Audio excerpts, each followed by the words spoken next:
La Jornada Zacatecas TV, un espacio de libertad.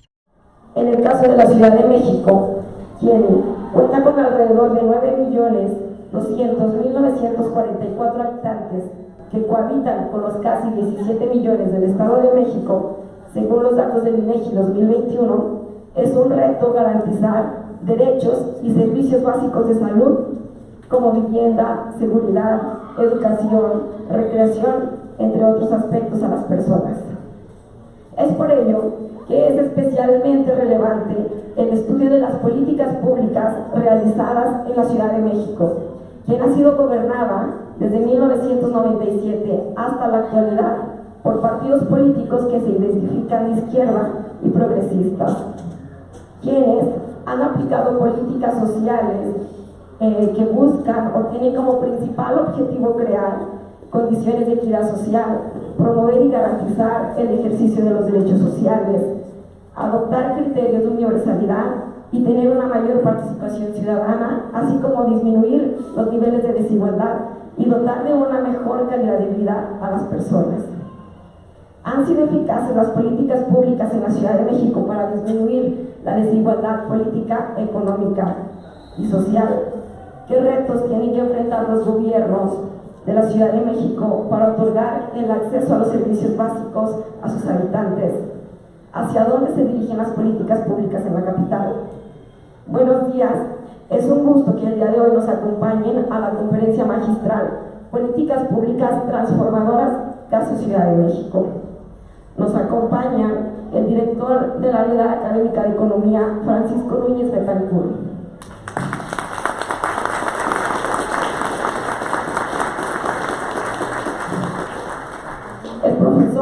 De esta unidad académica, Francisco Robledos Martínez, quien es profesor de la Unidad Académica de Economía, ha sido director en el Instituto Estatal de Migración de Zacatecas de 2004 a 2010 y también ha sido fundador y director del Centro de Información y Estudios Migratorios de Zacatecas, Asociación Civil.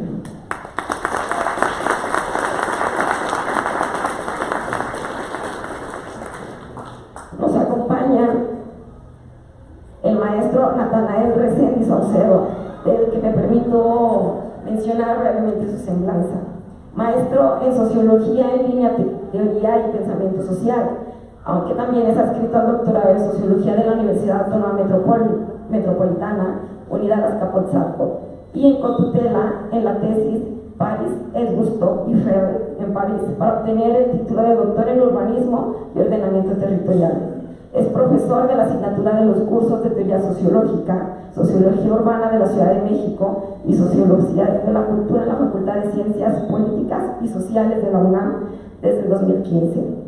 Ha estado vinculado en temas relacionados con las prácticas sociales en el espacio público, la inseguridad y los procesos de organizaciones urbanas, jóvenes de adicciones, el hábitat popular y el narcomenudeo urbano, poniendo especial atención a los procesos de transformación y cambio de urbanización popular en la Ciudad de México.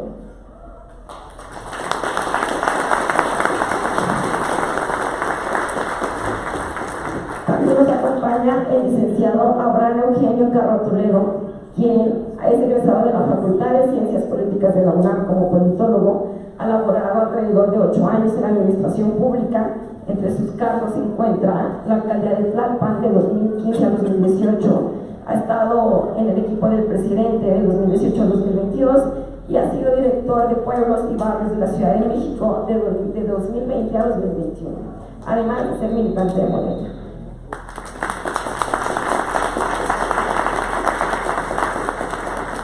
En este momento le pedimos al director Francisco Betancourt Núñez que nos dé la bienvenida a esta conferencia magistral. Buenos días a todos y a todas. Antes que nada, agradecer la presencia de todos ustedes en este hermoso recinto, la Unidad Académica de Economía, que es la casa de ustedes, de la Universidad Autónoma de Zacatecas. Gracias al maestro Mejía por pensar en este espacio para desarrollar este tipo de eventos, que no cabe duda que son tan importantes para toda la comunidad que asiste, para los maestros, los estudiantes, los docentes, las maestras, y bueno, también para los ponentes. Y bueno, pues darles la más cordial de las bienvenidas aquí en este espacio, en esta su casa, y deseándoles el mejor de los éxitos a todos. Bienvenidos, buenos días. Gracias.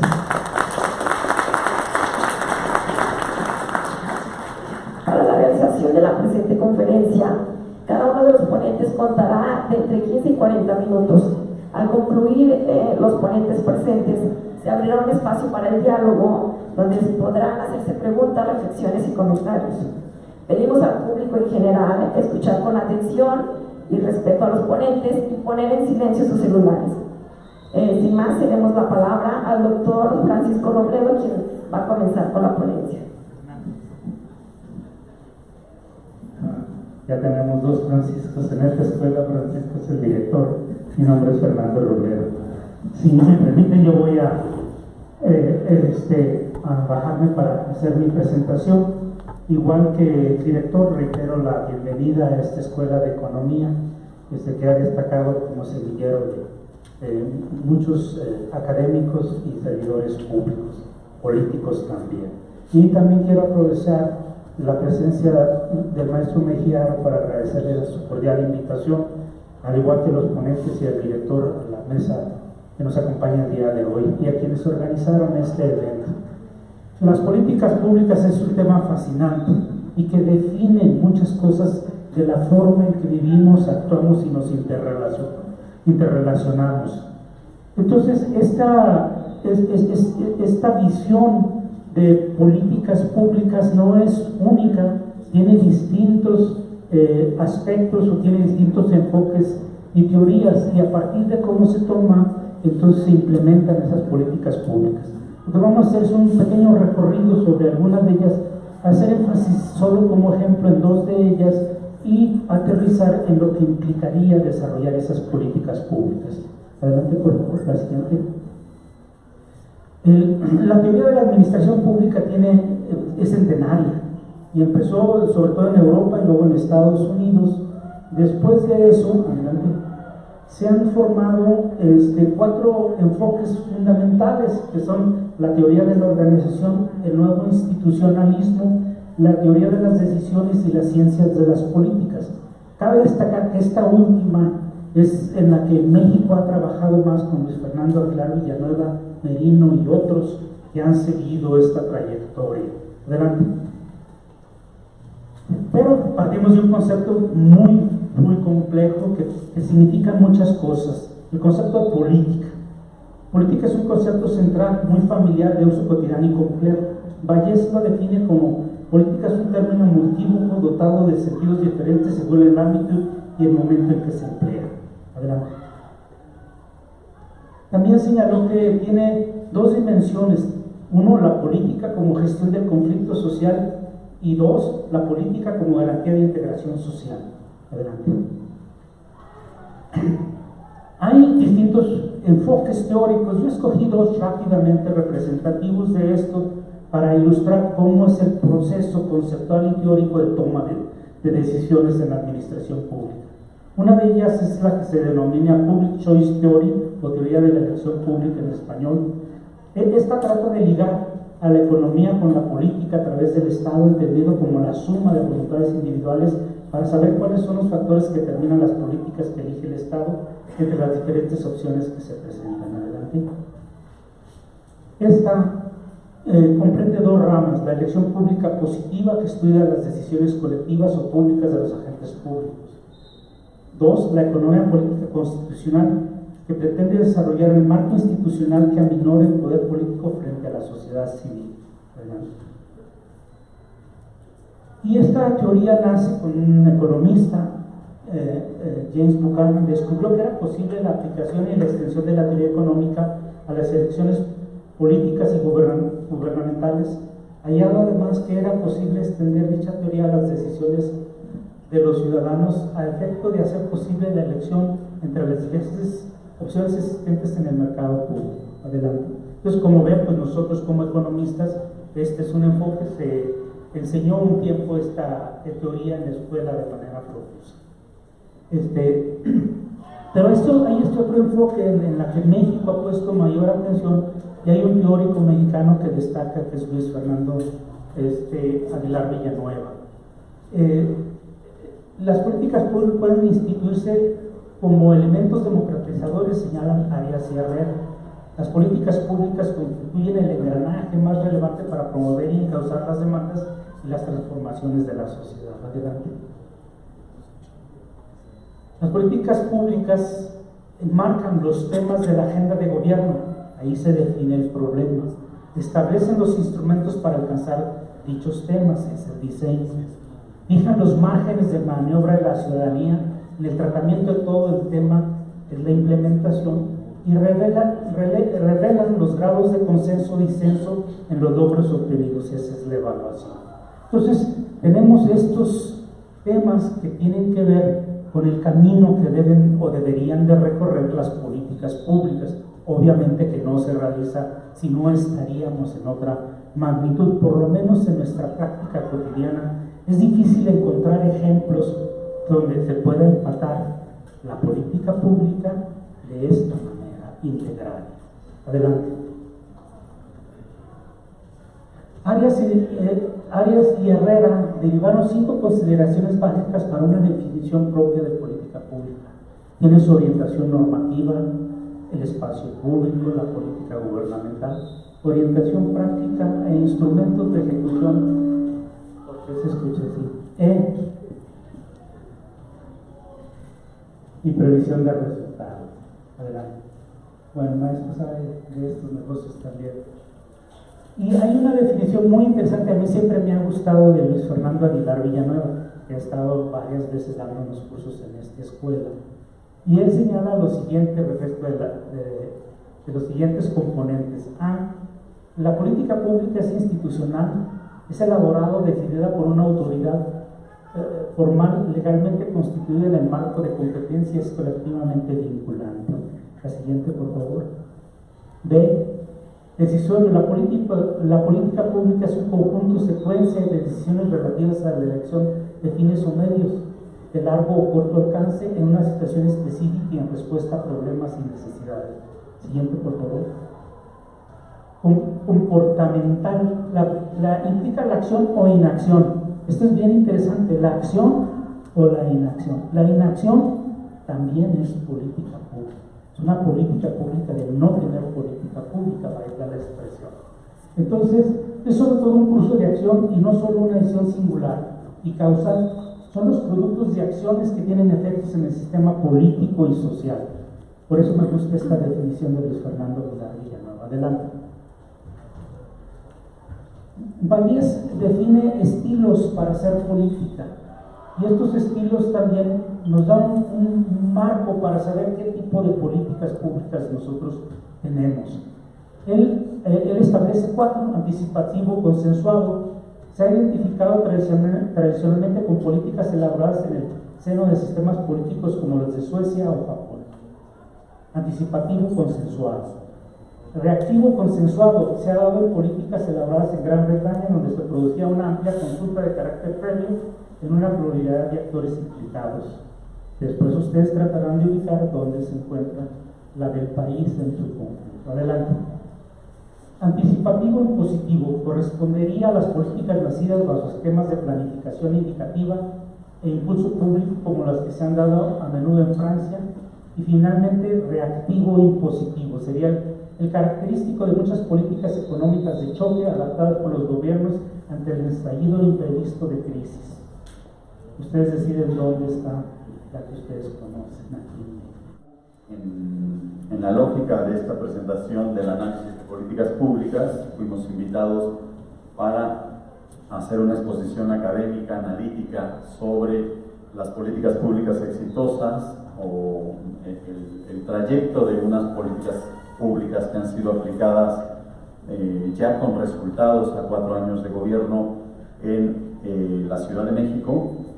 Y quisiera centrar yo la discusión y que podamos nosotros debatir y que podamos nosotros estar en una comunicación a partir de este tema con principalmente una política pública que es la que integra o la que tiene mayor capacidad de gravitación en las otras políticas públicas que se han desarrollado en la Ciudad de México, que es el énfasis que ha hecho el gobierno de la Ciudad de México, y que es la política pública en torno a la educación. De ahí derivaremos algunas, porque no se puede ver, como se me acaba de señalarse en la exposición anterior, no se puede ver una política pública de manera aislada si no se toma en cuenta cuál es una aplicación integral con respecto a otras políticas sociales. Entonces, bueno, yo me informaba un poco sobre cuál es el tipo de, uno viene a hablar y uno tiene que enterarse qué tipo de público va a ser el público receptor de un discurso, el receptor de una ponencia, de una conferencia, de una clase, y me dijeron que bueno, había aquí personas, alumnas de Derecho, de Economía, va a ser también de Antropología, de Ingeniería también. Entonces, yo lo primero que quisiera señalar es justamente eso, que es muy grato estar hablando ante un auditorio que tiene tantas posibilidades de recepción y de comprensión y de interpretación de una política pública. No viene mi formación es de sociólogo y no quisiera hablar únicamente desde la sociología, sino establecer puentes con disciplinas vecinas que acompañan el conocimiento sociológico, como es el derecho, la antropología, y por supuesto una central para la sociología es la economía. Y quisiera decir al respecto que cada disciplina tiene diferentes jurisdicciones para hablar de ciertos temas y para hablar de ciertos fenómenos sociales y problemas que nos aquejan. Si estamos hablando del delito, el derecho va a tener una forma y un corpus de lenguaje y códigos para hablar del delito, y si la antropología lo va a hacer también desde otro punto de vista, los sociólogas lo hacemos también con otro tipo de tradición que viene detrás de nosotros. Entonces, lo que se trata aquí es que podemos tener una comunicación que sea comprensible para todos. Yo pensaría que el economista, si va a hablar, por ejemplo, del delito, una posibilidad es que pueda hablar de qué tanto impacta los índices delictivos en el Producto Interno Bruto, por ejemplo. Si va a hablar un antropólogo va a ir a hacer etnografía, por ejemplo, va a ir a un barrio con una alta conflictividad social y va a hacer entrevistas y va a hacer trabajo de campo, pero vean cómo cada uno tenemos nuestros métodos, cada uno tenemos así vamos a llamarle, una jurisdicción, un campo de trabajo para poder hablar de las políticas públicas o para entender los fenómenos que queremos dar una explicación del mundo en el que nos desarrollamos. Bueno, yo tengo una formación de sociólogo, en donde me especialicé en sociología urbana, y como consecuencia tengo un glosario, un vocabulario de esa comprensión de los problemas que tienen que ver con el mundo urbano. Entonces tiene que ver con la política, con cómo se desarrollan las políticas urbanas en la Ciudad de México en torno a la innovación tecnológica, en torno a la movilidad, en torno a la implementación de una política muy fuerte, muy intensa en términos de ciencia y de educación. Entonces, hablaré en esos términos de la profesión que tengo, intentando, como les dije, tener vasos comunicantes con las disciplinas que tengo de audiencia, y decirles que como ciencia social, la sociología o el derecho o la economía no tendría mucho sentido si no se pone justo al servicio de las necesidades de las personas para mejorar sus condiciones de vida. Después todo se vuelve un poco de autoconsumo. Si nosotros nos dedicamos a la academia, bueno, publicamos, hacemos artículos, venimos a la universidad y parece que todo se va quedando aquí, pero me parece que algo que tenemos que tomar en cuenta, lo digo desde ahora, lo voy a desarrollar en un punto más adelante, es este papel que tiene la relación entre conocimiento y política, entre saber y el poder. Es decir, esta relación que casi siempre es tensionada entre los técnicos que son preparados en una función y en una especialización, Y después, ¿qué tantas posibilidades se tienen a partir de la característica de ciertos gobiernos de que ese poder, que significa un saber técnico bien fundamentado, bien argumentado en las disciplinas desde ingeniería, desde sociología, desde economía, tiene posibilidad de ser canalizada en una política pública? Y me parece que aquí es central que entendamos algo, o quisiera comunicarles algo que ha sido central para el gobierno de la Ciudad de México y que para mi disciplina también es muy importante analizar, es uno de los pilares para analizar que los grupos sociales, la sociología analiza relaciones, es así una de sus obsesiones, cuáles son las relaciones, las interacciones, por qué hacemos lo que hacemos, y si nos preguntamos por el éxito o el fracaso de una política pública, debemos preguntarnos por un elemento central que es el reclutamiento social.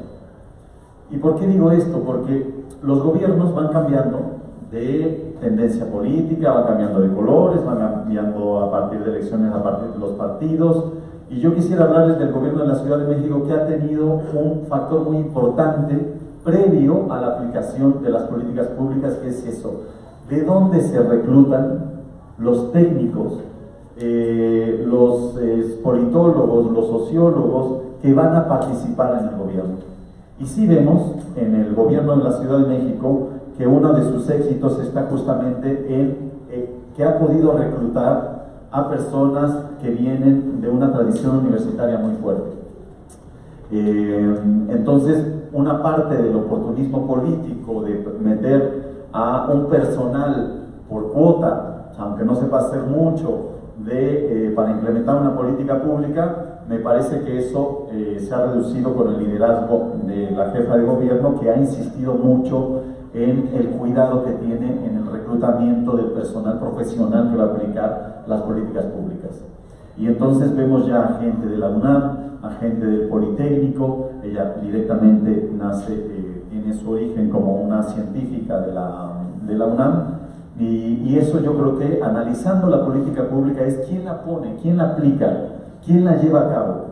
Y el cuidado que tenga el dirigente político o la clase política para reclutar a sus técnicos, y con una filosofía de transformación social, no con una transformación tecnocrática en la cual se mantenga una relación de privilegio entre la academia y el poder político. No, va a haber una relación de eficacia y de rendimiento de resultados a partir de eso, que me parece muy importante, que es el reclutamiento social que hace una dirigencia política y que empieza a llamar a muchos jóvenes, y muchos jóvenes emanados de las universidades. Por eso me parece que creo que les interpela directamente.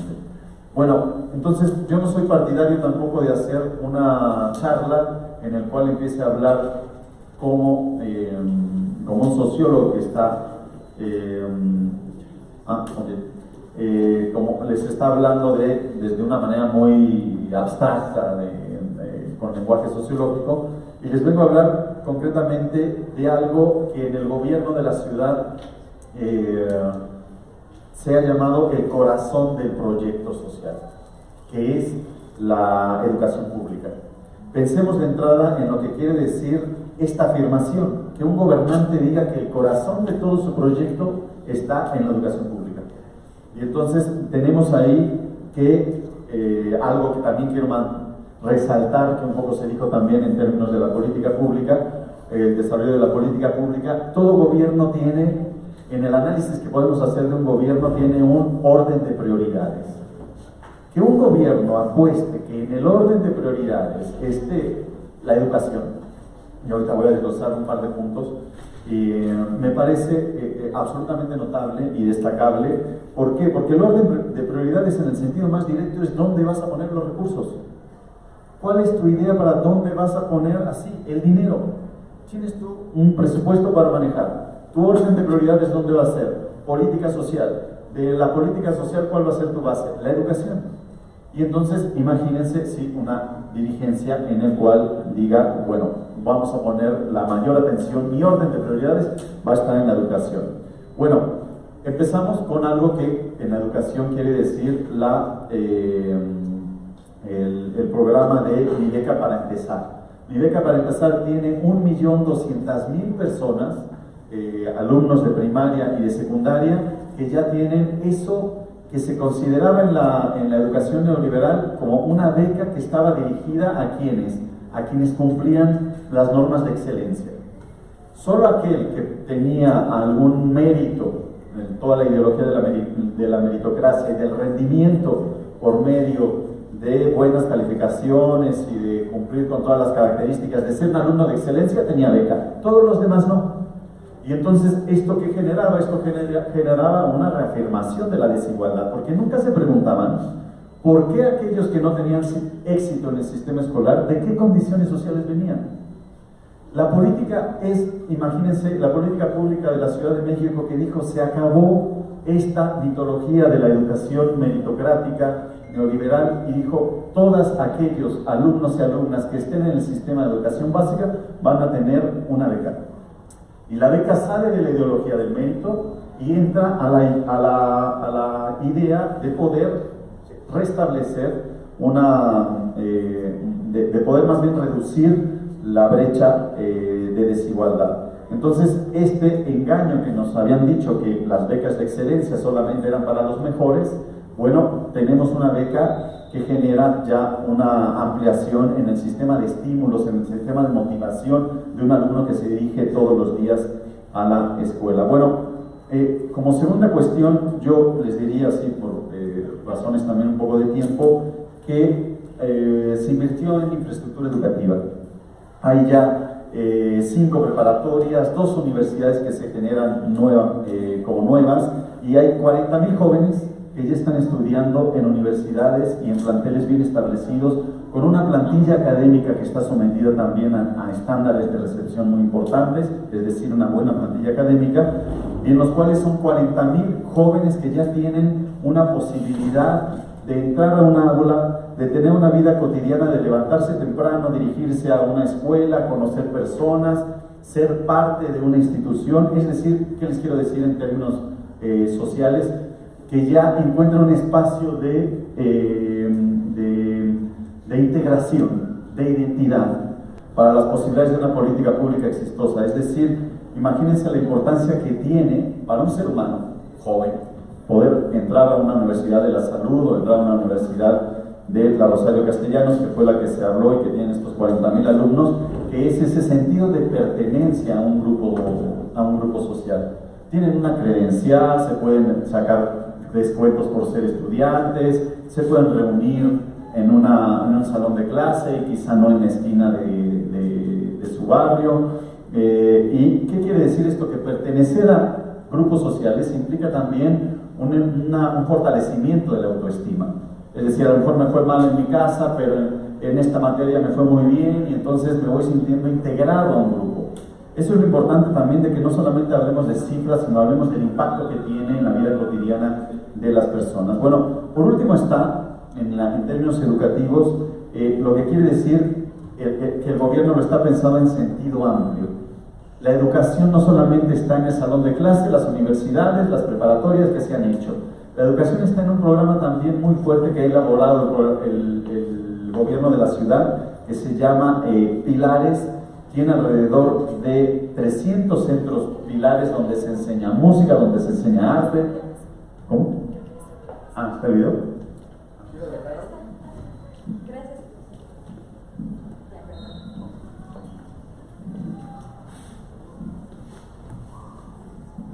Cuarto informe. Concebimos la educación como un derecho, como la posibilidad de construir mejores personas y ciudadanos. La educación pública es la esencia de nuestro proyecto. Será un gasto grande, que ahorita pues ya es un poquito más fácil. Nos ha ayudado mucho ahora en el regreso a clases y el apoyo para la casa, para la familia. Ha ayudado mucho a la economía de ambiente también.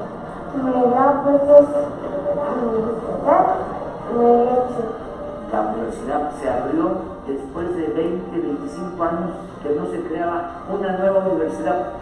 Sufrimos esta negación en algunas escuelas, no hay espacios suficientes para todos. Esta escuela me recibió con las manos abiertas. Poder estudiar para poder cumplir mis sueños de ser persona. La educación es un derecho, no es un privilegio. Honestidad que da resultados.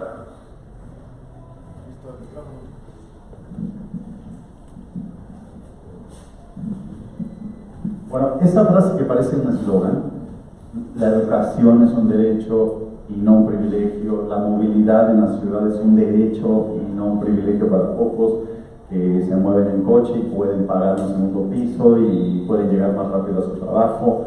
Esa frase que les repito parece simplemente un eslogan, quiere decir mucho porque es toda una filosofía de gobierno que es aplicada. Es decir, dado lo que yo les dije al principio, que es una forma, que es una dirigencia, que es un tipo de liderazgo el que ha ejercido la doctora Sheinbaum, es eso, es científica.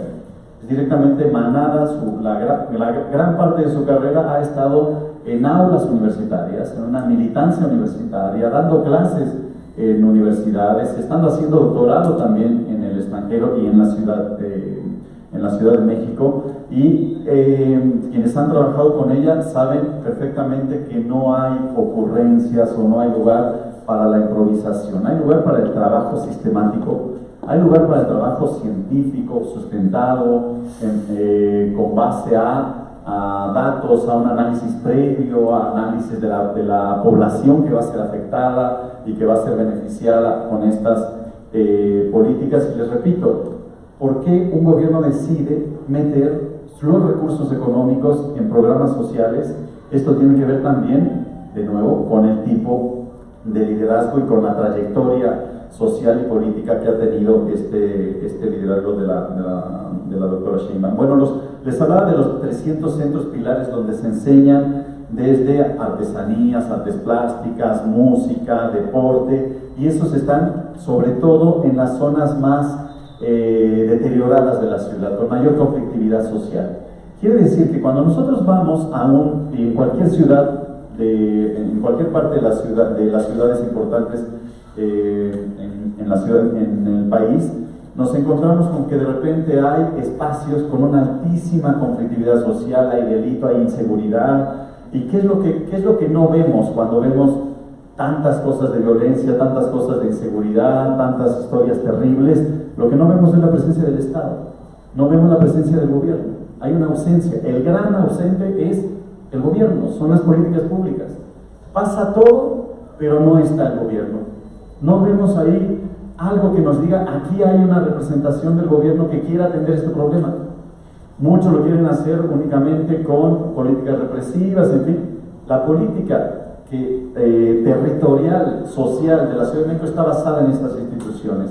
Los barrios de mayor conflictividad social tienen una institución, pilares, donde el gobierno paga a tutores en música, a tutores en danza, a tutores en acondicionamiento físico, para que sobre todo los jóvenes tengan un espacio donde cuando nosotros te tomemos la fotografía de ese barrio deteriorado, de ese barrio de conflictividad social, haya ya ahí una presencia del gobierno de manera estratégica. Entonces, por último les quiero, no sé si tengan listas de movilidad.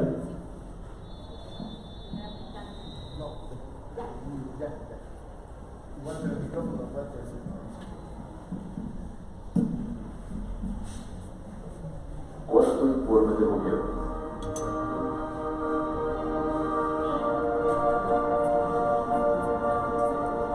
Estamos invirtiendo en movilidad en la ciudad. Al invertir en movilidad en la ciudad, invertimos en la gente, invertimos en el que menos tiene.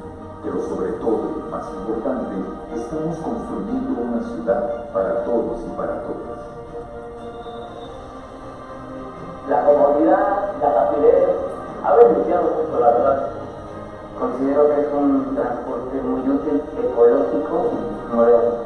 En camión me hago media hora y 8 horas 15 minutos. Antes en los camiones nos sentimos un poco inseguros y aquí nos sentimos con más seguridad.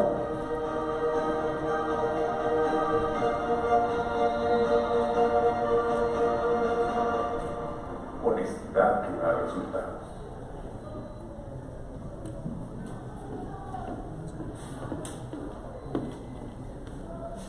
Bueno, yo no quisiera, como les dije, iba a hacer políticas públicas integrales, no quisiera tratarlo de manera diferente. Tenemos educación y tenemos por otro lado movilidad. No, tenemos educación con él. Imagínense de qué zonas de la ciudad se mueven gran parte de estos jóvenes que ya tienen acceso a la educación. De zonas que están muy retiradas del centro. Entonces, la infraestructura urbana en términos de movilidad, y ahí me meto directamente a un tema que conozco más por el tipo de formación, yo les quiero hablar de movilidad en estos términos. Imagínense lo que significa para un alumno moverse en dos estructuras de política pública que ha lanzado el gobierno. Uno, esta política integral de movilidad, donde ha tenido una fuerte presencia también la compra de autobuses y de transportes de movilidad no contaminantes con 0 emisiones, un cablebús que ha atendido a miles de personas que vivían en las zonas más marginadas de la ciudad y alumnos que evidentemente se trasladan y acortan el tiempo de clase. Yo soy profesor de la Universidad Nacional Autónoma, la Universidad Nacional de la UNAM, y me doy cuenta que hay alumnos que hacen 2 horas y media. Entonces, ¿cuál es el error que cometemos ahí? Que el alumno que llega cansado, después de 2 horas de recorrido, que quizá no desayunó, que tuvo que pararse a las 4 de la mañana y arriesgarse porque está un poco oscuro. Bueno, ¿qué hizo la Ciudad de México? Hacer senderos seguros, con mayor iluminación, con una caseta de policías que esté vigilando esos senderos seguros, que previamente hubo un estudio donde eran las zonas donde mayor riesgo se corría, y entonces hizo una política de cruces seguros, de mayor seguridad para el peatón, para los que van a tomar un transporte público, y los transportes públicos que reducían el tiempo de traslado de las personas. Y aquí quisiera tocar un punto de nuevo en términos del análisis de política pública.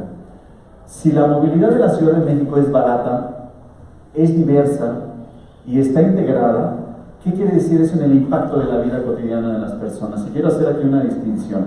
Hay personas que en las ciudades solamente las residen. ¿Qué quiere decir esto? Que solamente tienen posibilidad de vivir a unos pocos kilómetros de donde es su casa, y sobre todo las personas adultas mayores.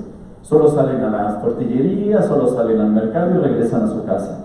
Y a los jóvenes de zonas marginales solamente están ahí en su barrio, solamente están ahí en la escuela de su primaria y se regresan a su casa. Entonces están casi confinados a lo que podríamos llamar un arresto domiciliario social. Se quedan ahí. No hay posibilidades de que puedan conocer otros espacios de la ciudad, hacer los suyos, apropiárselos, ir a infraestructuras de cultura, museos. ¿Y qué hace esto? Descuentos para estudiantes, una tarjeta de movilidad integrada para que los pueda llevar del norte al sur de la ciudad por un precio de verdad bastante asequible, y entonces ya quien vive en la ciudad puede habitar la ciudad. No solamente puede estar recluido en donde nació, sino puede tener una amplitud de experiencias que lo van enriqueciendo en buena parte de sus contactos y de su vida social. Bueno, por último les quiero mencionar lo que ha significado las dos. Vi que aquí había un cablebús. Yo no había venido nunca a Zacatecas, así que para mí es una doble satisfacción estar con ustedes, conocer un poco Zacatecas. Las 2 líneas de cablebús, con esto termino, suman 20 kilómetros de recorrido y ha sido una política pública diseñada, planificada, ejecutada para implementarse en las zonas de mayor deterioro social en la ciudad.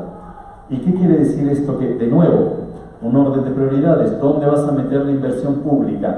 Para adornar Reforma, para adornar la colonia Roma, para adornar la colonia Condesa, para Polanco, donde hay una infraestructura pública y un mobiliario urbano eficiente y que está dado para las clases medias altas y altas.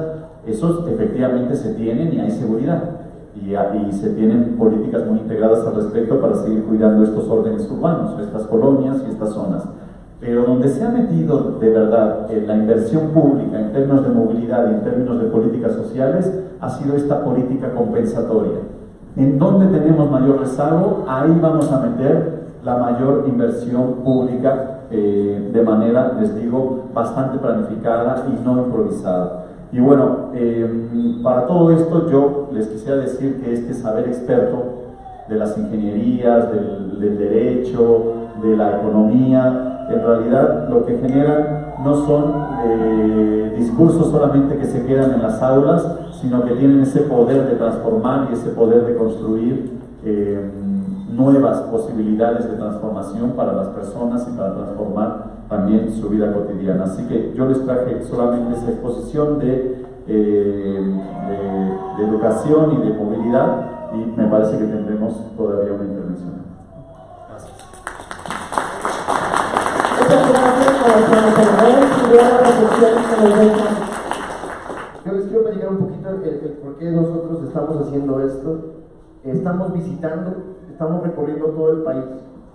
Acabamos, les platicaba hace un momento a los compañeros que de este lado me acompañan, que estuvimos el fin de semana y días antes en Baja California Sur, en Los Cabos, en una universidad en Los Cabos. Allá hace mucho calor, nada que ver con el frío de acá, de la tierra de ustedes. Pero venimos muy contentos a saludarlos por una razón fundamental. O sea, hay dos procesos que se están jugando en este momento en México, quizá en el mundo, y que es importante mencionarlos, ¿no? Yo me acuerdo de mis primeras clases en ciencias políticas, me decía un maestro que pues había que basarnos, que los maestros tenían que basarse en una especie de Weber, ¿no? Que es poder entrar a una clase, quitarse la postura política y impartir a partir de la bata blanca. Eso, desde mi perspectiva, es mentira, pues los compañeras, todo maestro que está al frente de un aula tiene una postura política y todos somos militantes, quizás somos militantes de algo. Yo creo más en esa postura de revueltas, ¿no? Cuando habla de este maestro militante, ahí es donde yo me identifico, y por eso nos dimos nosotros a la tarea de empezar a organizar y platicar con los más jóvenes de este país para decirles que en este momento es un momento crucial para la historia de nuestro país. Se están jugando dos frentes. Acaba de salir hace unos días el expresidente Ernesto Zedillo a decir lo bien que estábamos en el gobierno de Zedillo y lo mal que estamos, o lo mal que está América Latina, a la que él denomina una década perdida a partir de procesos y de gobiernos populistas. Los que pensamos que para todos tiene que haber igualdad de oportunidades, nos identificamos por supuesto con unos proyectos de izquierda. Y el proyecto de izquierda que encabezó en 2018 el licenciado Andrés Manuel López Obrador, lo acompañamos millones durante muchos años antes de que eso fuera una realidad. Hoy estamos convocados ante una circunstancia similar del proceso de lo que viene, y por eso queremos tener este tipo de acercamientos. Primero, porque, hablo entre colegas, las decisiones que nosotros tomemos en lo personal y en lo general, pues afectan de manera crucial nuestro entorno, nuestro desarrollo, ¿no? Habían compañeros, yo recuerdo también exámenes que hacíamos a compañeros de primeros semestres, donde preguntábamos si consideraban ellos que terminando la carrera les iba a ir bien, y si consideraban ellos que terminando la carrera al país le iba a ir bien. Y es interesante porque la mayoría de las respuestas decían que les iban a ir bien a los compañeros y a las compañeras graduadas, pero le iba a ir mal al país. Ese tipo de pensamiento pues tiene un origen en un modelo que ya conocemos y que lo ha repetido el presidente, que es el modelo neoliberal. Se ha generado las condiciones para que la gente pierda, se atomice. Fíjense que la organización no tiene ningún sentido, que la paz social, el bienestar social no tiene ningún sentido, y hay una lucha para entrar a la fila, para que nos colemos a la fila empujando a los demás, no importa a quién estemos afectando. Nuestra perspectiva es que para que nos vaya bien a uno, nos tiene que ir bien a todos. Y eso tiene que ver con nuestras familias, con nuestro entorno, con la gente que queremos. Si queremos que haya paz para uno, tiene que haber paz para todos. Es nuestro planteamiento. Entonces, en 2024, por supuesto, se está convocando a dos proyectos de nación. Un proyecto de nación que encabeza un grupo económico muy poderoso en este país, que se llama, o que tiene a la cabeza Claudio X González, ¿no? Que es un empresario que por supuesto está lastimado porque se acabó el negocio que él traía con los anteriores gobiernos, y hay una propuesta también, por otro lado, en otro sentido, de profundizar la transformación que estamos realizando. Entonces, en ese sentido nos dimos a la tarea, ciudadanos, hombres y mujeres libres de todo el país, para venir con ustedes a Zacatecas y decirles, compañeras, compañeros, queremos organizarnos, nos estamos organizando. No nos interesa por el momento llegar, porque entendemos también las dinámicas, quizás es más difícil llegar a cientos, miles de estudiantes, pero mientras tengamos la oportunidad de platicar con ustedes, para nosotros es muy importante y lo vamos a seguir haciendo. ¿Qué les queremos decir? Uno, nos estamos organizando, porque no queremos que lo que se ha avanzado en este país en materia de derechos, ya lo platicaba el compañero Natanael, en materia de derechos, en materia de igualdad social, no queremos que eso se vaya para atrás, al contrario, queremos que llegue a todos lados. Y no solo eso, queremos que se profundice el proceso de transformación. Decía Boaventura de Sousa, que no sé, seguramente aquí varios lo conocen en el tema, en su Ecología de Saberes, que se ha contado siempre, y es particularmente la historia de la última construcción a partir del mundo unipolar, se ha contado la historia de los vencedores, se ha contado la historia del cazador, pero no se ha contado la historia del jaguar. Y en este momento nosotros nos estamos organizando porque México empezó también a contar otra propia historia a partir del 2018, que nos parece muy importante decirles, invitarles y convocarlos. Claro, habemos quienes tenemos de manera muy particular una simpatía clara por una dirigente, por una política, por una académica, por una científica, por una luchadora social que se llama Claudia Sheinbaum. Pero entendemos también que dentro de ese proceso, bueno, pues hay definiciones que se van a ir tomando, que se van a ir haciendo y que se van a ir asumiendo en su justa dimensión, en su justo momento. Sin embargo, sí queríamos nosotros darles a ustedes primero una presentación de lo que se está haciendo desde la Ciudad de México, de lo que se puede construir a través de políticas públicas que funcionen y que se pongan sobre todo con un alto grado de honestidad. Cuando el servidor público se convierte en un verdadero servidor ciudadano, servidor de la gente.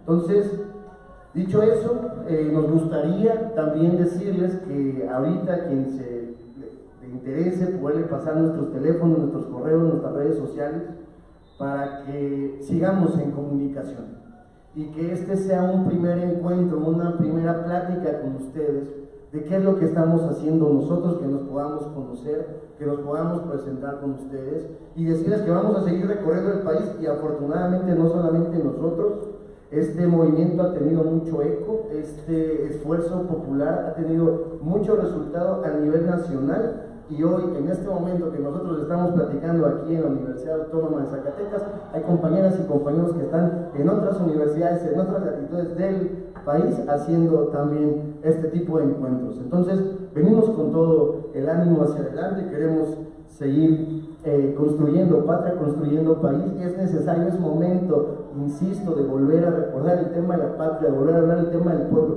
Son conceptos que nos han querido vaciar, que nos han querido quitar y nosotros decimos no, mano. No, son conceptos que nos hacen identitarios, que nos identifiquen entre unos y otros, y de eso también queremos seguir nosotros insistiendo. Por eso nos ponemos a sus órdenes, vamos a estar por aquí con ustedes algunos días y también regresaremos en unas semanas más. Agradecer a la compañera Loris, al compañero que nos acompaña Ulises desde hace mucho tiempo y a todos ustedes por estar aquí en este momento, por haber salido un ratito de los pendientes que tienen que hacer y pues nada, agradecerles mucho su presencia y si ahorita me permiten con algunos de ustedes intercambiar nuestros teléfonos, pues sería súper importante. Muchas gracias, compañeras y compañeros.